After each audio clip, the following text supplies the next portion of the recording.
אוקיי, אז אנחנו בעצם עכשיו במאבק שלנו רוצים לשלוח מיילים לח"כים מסוימים. אנחנו רוצים שזה יהיה בצורה אישית, ואנחנו רוצים שזה יהיה בצורה אוטומטית, כדי שזה יהיה מהר.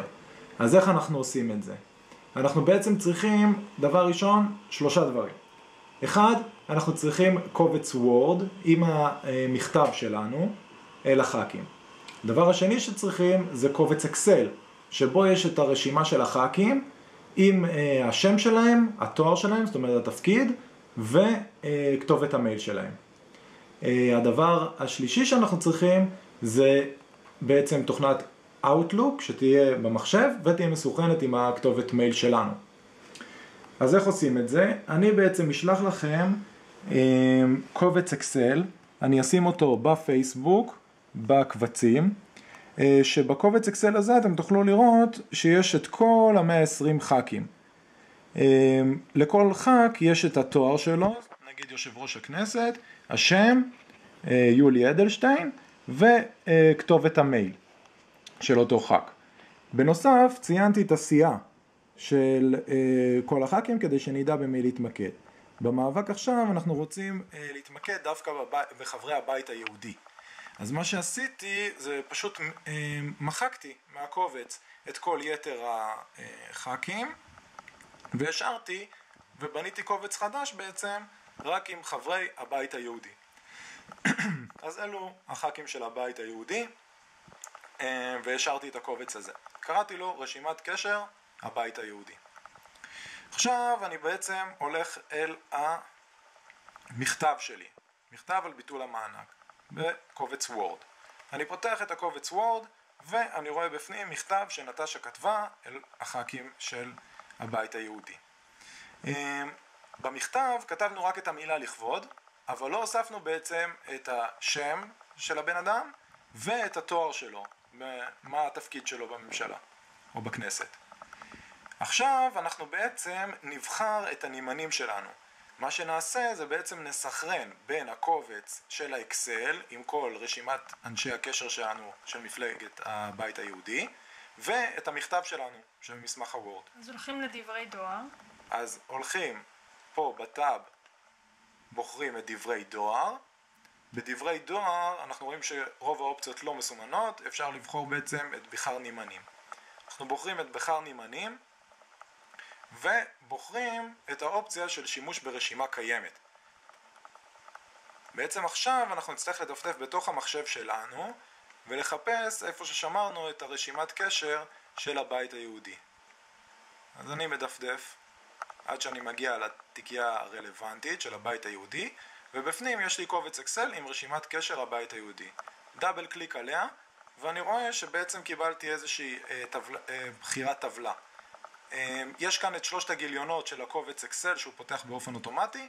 אני בוחר רק את הגיליון הראשון כי בו השתמשתי, 2 הגיליונות האחרים הם לא רלוונטיים. לחצתי אישור. עכשיו נפתחו לי עוד הרבה אופציות אחרות בדברי דואר, ובעצם המסמך וורד שהכנתי כבר מסוכן עם הכתובות שבקובץ האקסל. עכשיו אני יכול להגיד לו ללחוץ על התחל מיזוג דואר. ואני אומר לו בצורה של מכתבים. הדואר עכשיו ממוזג בעצם, ואני יכול להסתכל,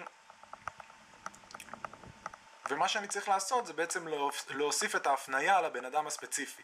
אז איך אני עושה את זה? אני הולך כאן לאופציה של אוסף שדה מיזוג, ואני יכול לראות שיש לי בעצם את אותם רובריקות, אותם טורים של הקובץ אקסל. אז אני יכול לבחור דבר ראשון את התואר של אותו בן אדם, שר השיכון, אני עושה Enter, ויכול להכניס מתחתיו את השם. יפה. עכשיו בעצם המסמך מוכן.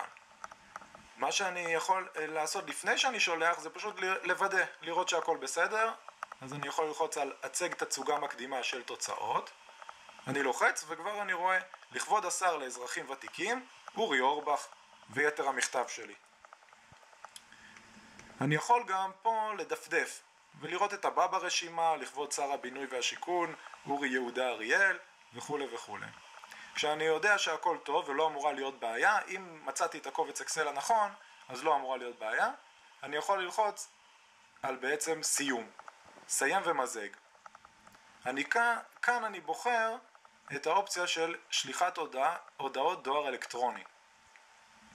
כשלחצתי על זה, נפתחת לי תיבת דו-שיח כזאת, שאני יכול לבחור בעצם למי המכתב יהיה ממוען, לפי איזה בעצם קטגוריה.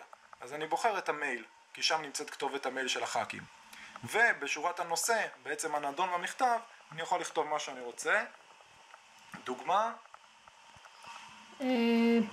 התערבותך המיידית למניעת ביטול מענק לרוכשי דירה ראשונה בפריפריה.